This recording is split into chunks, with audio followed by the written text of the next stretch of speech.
নমস্কাৰ বন্ধুসকল, আজি আমাৰ গাঁৱত ভাগৱত পাঠ আছিলে।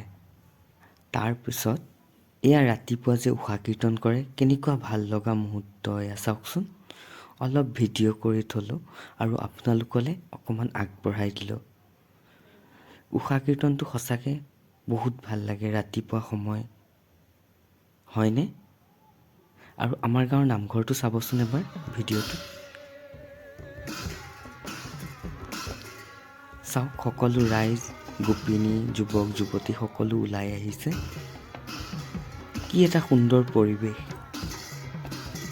সঁচাকৈ ভাল লগা এটা মুহূৰ্ত। সেইকাৰণে ভাবিলোঁ আপোনালোকলৈ অকণমান ভিডিঅ' আগবঢ়াই দিওঁ।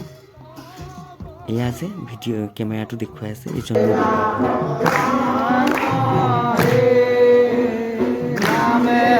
গংগা